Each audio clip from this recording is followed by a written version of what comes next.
আসসালামু আলাইকুম everyone, welcome back to my channel. Chicken ফ্রাইয়ের স্বাদকেও হার মানাবে মজাদার এই ফুলকপি ফ্রাই। ভীষণ ক্রিস্পি হয়ে থাকে আর খেতেও অসম্ভব মজার। আজকের পর্বে আপনাদেরকে ভীষণ মজাদার এই ফুলকপি ফ্রাইটা করে দেখাবো। আমরা অনেকেই তো ফুলকপি পাকোড়া বা ফুলকপি ফ্রাই করে থাকি, তো আমি কিভাবে মজাদার এই ক্রিস্পি ফ্রাইটা করেছি সেই রেসিপিটি শেয়ার করেছি আপনাদের সাথে। আশা করছি আপনাদের ভালো লাগবে। ফুলকপি ফ্রাই তৈরির জন্য এখানে আমি একটা মাঝারি সাইজের ফুলকপি নিয়েছি। ফুলকপিটাকে আমি এখন কেটে নেব। আমি একটা ছুরির সাহায্যে ফুলকপিগুলো কেটে নিচ্ছি। আপনারা আপনাদের পছন্দ মতো ছোট বা বড় করে কেটে নিতে পারবেন। তো আমি ফুলকপিগুলোকে কেটে নেব। আমি এখানে মাঝখান থেকে দুই ভাগ করে কেটে নিচ্ছি, আর ডাঁটার অংশগুলো আমি ছুরি দিয়ে একটু কেটে নিচ্ছি। এভাবে করে কেটে নিলে খুব সুন্দরভাবে এটা সেদ্ধ হয়ে যাবে। আমি এভাবে সবগুলো ফুলকপি কেটে নেব। আপনারা আপনাদের পছন্দ মতো সাইজ করে ছোট বা বড় করে কেটে নিতে পারবেন। আর ফুলকপিগুলো আপনারা আপনাদের পরিমাণ মতো নিয়ে নেবেন। তো এভাবে করেই আমি সবগুলো ফুলকপি কেটে নিচ্ছি। ফুলকপিগুলো কাটা হয়ে গিয়েছে। আমি এখানে পুরো ফুলকপিটা নিইনি, কিছুটা রেখে দিয়েছি। এবারে এটাকে একটা বোলের মধ্যে নিয়ে নিচ্ছি। এবারে আমি এর মধ্যে দিয়ে দেব ফুটন্ত গরম পানি। পর্যাপ্ত পরিমাণ পানি দিয়ে দিচ্ছি, আর এখানে অবশ্যই ফুটন্ত গরম পানিটাই দেবেন।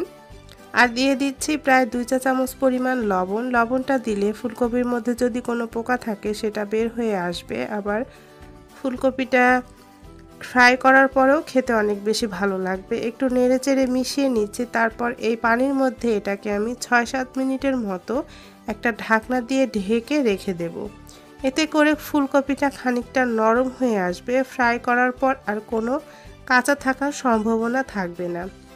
7-8 মিনিট পর এটাকে আমি স্ট্রেনারে নিয়ে পানিটা খুব ভালোভাবে ঝরিয়ে নিয়েছি। আর অবশ্যই পানিটাকে খুব ভালোভাবে ঝরিয়ে নিতে হবে। ফুলকপিটা একটু নরম হয়ে এসেছে। এবারে আমি ফুলকপিটা ম্যারিনেট করে নেব। সেজন্য এখানে দিয়ে দিচ্ছি 1 চা চামচ পরিমাণ আদা রসুন বাটা। আমি আদা রসুনটা একসাথেই বেটে নিয়েছি। দিয়ে দিচ্ছি 1 চা চামচ পরিমাণ মরিচের গুঁড়া। ঝালটা যে যেমন খাবেন সেই অনুযায়ী কম বা বেশি করে দেবেন। দিয়ে দিচ্ছি 1/2 চা চামচ পরিমাণ গরম মশলা গুঁড়া।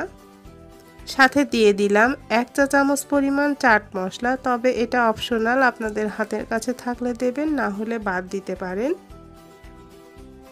দিয়ে দিচ্ছি স্বাদ মতো কিছুটা লবণ। লবণটা এখানে বুঝে দেবেন, যেহেতু আমরা আগে কিছুটা লবণ দিয়ে ফুলকপিগুলোকে ভিজিয়ে রেখেছিলাম, তাই লবণটা একটু বুঝে দিতে হবে।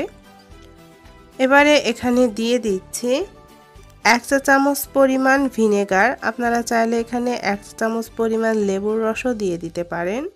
সাথে দিয়ে দিচ্ছি প্রায় 1.5 চা চামচ পরিমাণ সয়া সস।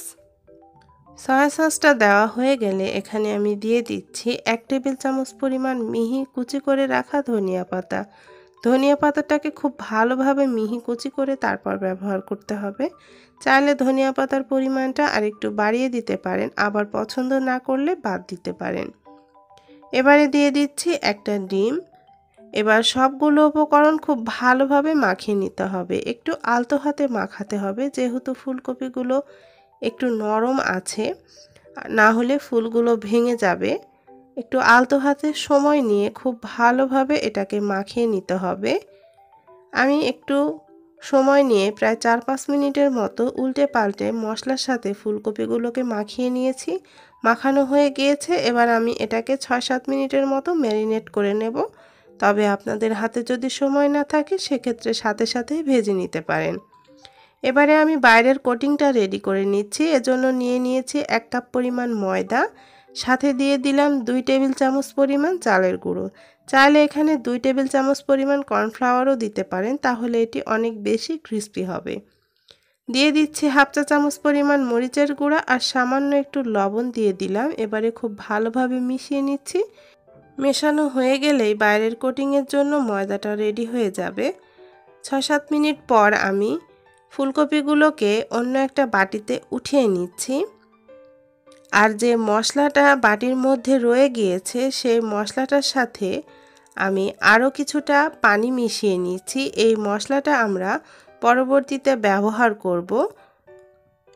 ফুলকপিটা কোটিংয়ের জন্য।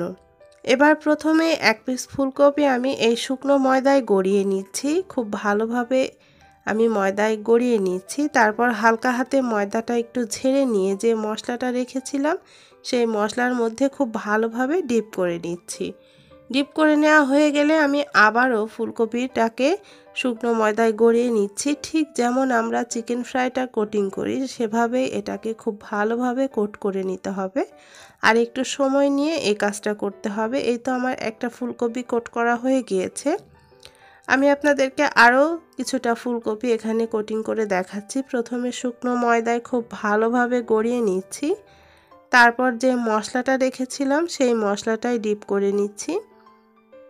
খুব ভালোভাবে মশলাটার মধ্যে ডিপ করে নিচ্ছি। তারপর আবারও আমি খুব ভালোভাবে শুকনো ময়দায় এটা কোট করে নিচ্ছি।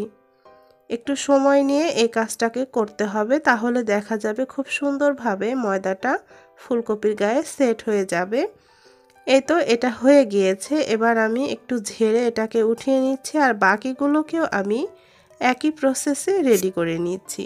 এই তো সবগুলো ফুলকপি আমি রেডি করে নিয়েছি। এবার আমি এগুলোকে ভেজে নেব। সেজন্য চুলায় আগে থেকে পর্যাপ্ত পরিমাণ তেল গরম বসিয়ে দিয়েছি। তেলটা গরম হয়ে আসলে চুলার আঁচটা মিডিয়ামে রেখে আমি এগুলোকে ভেজে নেব। অবশ্যই চুলার আঁচটা মিডিয়ামে রেখে ভাজতে হবে, না হলে এটা বাইরে থেকে কালার চলে আসবে আর ভেতরটা কাঁচা থেকে যাবে। চুলার আঁচটা মিডিয়ামে রেখে এক পাশটা যখন একটু শক্ত হয়ে আসবে তারপর আমি এটাকে উল্টে দেব। এবার উল্টে পাল্টে আমি ব্রাউন কালার করে এগুলোকে ভেজে নেব। আর একটু সময় নিয়ে এটাকে ভেজে নিতে হবে, তাহলে এটা অনেক বেশি ক্রিস্পি হবে। এক পাশটা যখন একটু শক্ত হয়ে এসেছে তারপর আমি এটাকে উল্টে পাল্টে প্রায় ৬-৭ মিনিটের মতো এটা ভেজে নিয়েছি। এই তো এটা ভাজা হয়ে গিয়েছে, খুব সুন্দর একটা গোল্ডেন কালার চলে এসেছে। এবার আমি এগুলোকে তেল ঝরিয়ে উঠিয়ে নিচ্ছি। এই তো আমি ফ্রাইগুলোকে উঠিয়ে নিচ্ছি আর বাকি যে ফুলকপিগুলো রয়েছে সেগুলোকেও আমি একইভাবে ফ্রাই করে নেব। তারপর গরম গরম পরিবেশন করে নিচ্ছি। প্রিয় দর্শক, ভীষণ মজাদার ক্রিস্পি ফুলকপি ফ্রাই পুরোপুরি রেডি। এটা কতটা ক্রিস্পি হয়েছে আমি আপনাদেরকে দেখাচ্ছি। দেখুন দর্শক, এটা কতটা ক্রিস্পি হয়েছে শব্দতেই বোঝা যাচ্ছে। এটা অনেকক্ষণ পর্যন্ত ক্রিস্পি থাকে। চিকেন ফ্রাইয়ের স্বাদকেও হার মানায় মজাদার এই ফুলকপি ফ্রাই। আশা করছি আজকের মজাদার এই ফ্রাইয়ের রেসিপিটি আপনাদের ভালো লেগেছে। ভালো লাগলে প্লিজ ফ্রেন্ডস অ্যান্ড ফ্যামিলির সাথে আমার রেসিপিটি শেয়ার করবেন। সবাই ভালো থাকবেন, সুস্থ থাকবেন। আগামীতে আবার আপনাদের সাথে দেখা হবে নতুন কোনো রেসিপি নিয়ে। সে পর্যন্ত সবাইকে আল্লাহ হাফেজ।